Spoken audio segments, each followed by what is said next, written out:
On le surnomme le Gandhi du terroir. Il est agriculteur, philosophe et auteur de nombreux livres. Pierre Rabhi est notre invité. Ce pionnier de l'agriculture biologique prône depuis des années la culture à dimension humaine et l'autonomie alimentaire. Selon lui, le bonheur passe par la sobriété. Alors si aujourd'hui ces idées sont suivies par un grand nombre, le bio est à la mode en Occident, cela n'a pas toujours été le cas. Un film retrace le parcours de cet éveilleur de conscience. Pierre Rabhi, Au nom de la terre, est actuellement sur les écrans de Suisse romande. Alors Sophie Iselin, vous avez vu ce film ? Dès les premières minutes, le décor est planté, des collines à perte de vue et ce mât reculé où Pierre Rabhi retourne méticuleusement la terre de son potager. Nous sommes à Montchamp, en Ardèche, où le paysan et sa femme se sont installés il y a plus de 60 ans, loin du confort moderne et de la violence des villes. Si j'arrête de cultiver mon jardin, je meurs, lance cet Algérien adopté par une famille française. Pour combattre le capitalisme, Pierre Rabhi a un principe de base, l'autonomie alimentaire. Il n'achète rien aux multinationales, une autosuffisance érigée en exemple par celui qui enseigne l'agroécologie. Du Burkina Faso à la Thaïlande, en passant par la Drôme ou les Cévennes, Pierre Rabhi s'est fait l'avocat de la terre. Sa mission, apprendre aux populations, aux entrepreneurs, aux touristes et aux enfants comment soigner et aimer la nature qui les entoure. Le film parcourt ces lieux où l'utopie de Pierre Rabhi est devenue réalité. À travers le regard de ceux qui ont mis en œuvre ces idées, on mesure le pouvoir de ce mode de vie alternatif érigé en projet de société, de la fascination pour sa démarche humaniste au modèle revendiqué par l'agriculture bio. On découvre un homme qui n'a pas fini de semer ses graines, des idées qui germent dans la terre fertile d'une société civile déboussolée par la mondialisation. Et nous avons rencontré Pierre Rabhi qui était de passage à Lausanne ces derniers jours. Nous lui avons demandé tout d'abord s'il s'accommodait de cette image de Gandhi de la terre. Je n'ai jamais prétendu être guide de qui que ce soit, être Gandhi de qui que ce soit. Je refuse de me placer comme ayant une prérogative quelconque. Heureusement pour moi, je suis à la fois dans la parole et dans l'action. C'est mon engagement, en fait, qui me donne cette image que je n'ai pas recherchée. Et parfois même, elle me pèse. C'est la terre qui m'élève. C'est-à-dire, c'est parce que je m'enracine à la terre que, comme un arbre, il faut qu'il s'enracine pour grandir.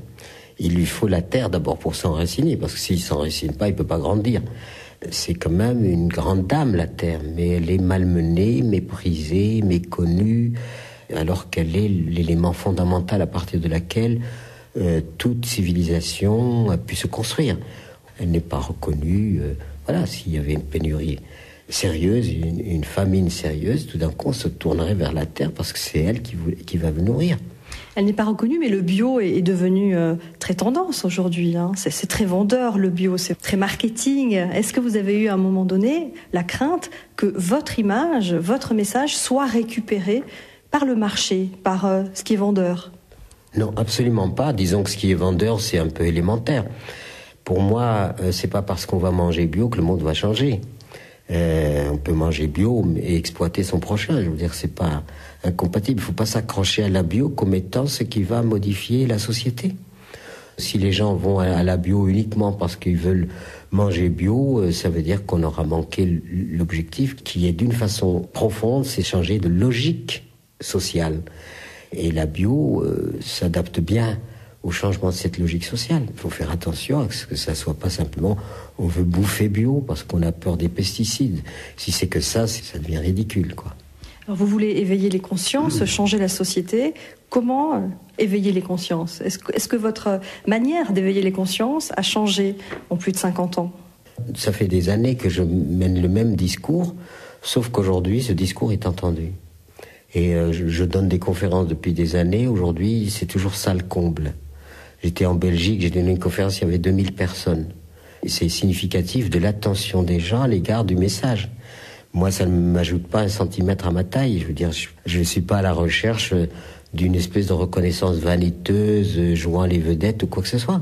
Je suis surtout au service de ce qui m'habite, de ce qui est sacré pour moi. Et je suis au service, si vous voulez, de cette perception de la grandeur, de la beauté de la vie à laquelle vous, comme moi, nous devons la vie. Je suis extrêmement actif pour ce qui concerne les valeurs, tout en restant moi-même un petit être humain qui essaye de gérer ses propres tourments, ses propres souffrances et qui reste dans sa dimension humaine. Vous qui dénoncez le capitalisme, vous prenez également la décroissance, Pierre Rabhi. Comment voyez-vous évoluer la société actuelle, aujourd'hui, celle dans laquelle on vit Disons, le capitalisme est évidemment une anomalie extrêmement grave parce que quelques personnes peuvent accumuler, concentrer des richesses financières et autres, la plupart du temps au détriment du reste de l'humanité. C'est pour ça que j'ai écrit un ouvrage qui s'appelle « Vers la sobriété heureuse », c'est-à-dire se libérer en quelque sorte de cette boulimie que nous avons, où dans la société dite riche, remplit les poubelles. À Paris, vous avez maintenant, même au sein de la prospérité la plus arrogante, de la misère la plus arrogante. Donc c'est une humanité indigne, c'est-à-dire une humanité qui est cruelle. Par contre, on trouve toujours de l'argent pour les armes, pour se détruire. C'est ça le drame de l'humanité, c'est qu'elle n'est pas intelligente. Et vous continuez à être humaniste quand même. Comment faites-vous pour rester optimiste ? Je ne suis ni optimiste ni pessimiste. Soit l'humanité devient intelligente, collabore avec la vie pour la vie, soit elle reste stupide, elle mourra, c'est tout, elle disparaîtra. L'avenir sera ce qu'une humanité nouvelle, intelligente et éclairée fera, ou alors une humanité qui reste dans l'obscurité, qui mourra, c'est tout. Mais je ne suis pas ni positif ni négatif. Je crois qu'il faut avoir simplement un regard très réaliste sur les faits.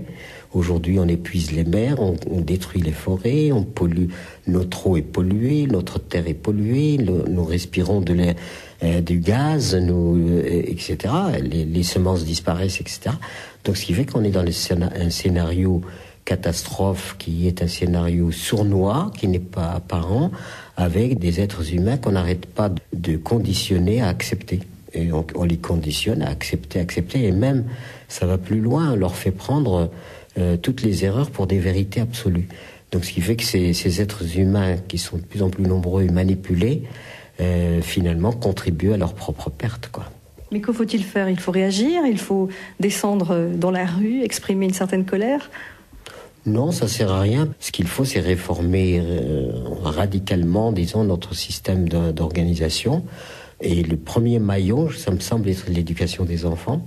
Si on commence à éduquer les enfants sur la solidarité, sur la coopération au lieu d'être sur la compétitivité, finalement, qu'est-ce que c'est que le système scolaire ? Le système scolaire est une entreprise qui fabrique un être humain adapté au système.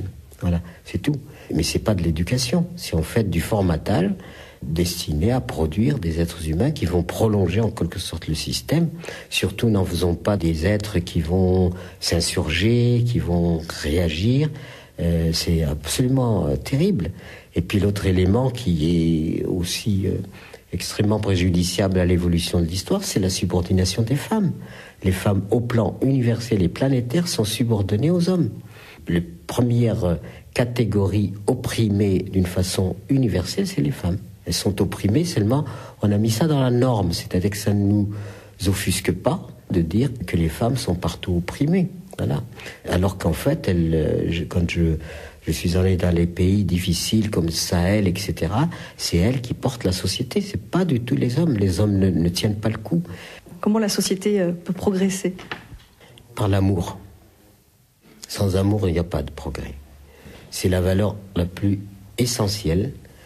C'est ce qu'il y a de plus puissant. Le philosophe Pierre Rabhi, un film lui est consacré. Pierre Rabhi, Au nom de la terre, actuellement sur les écrans romans.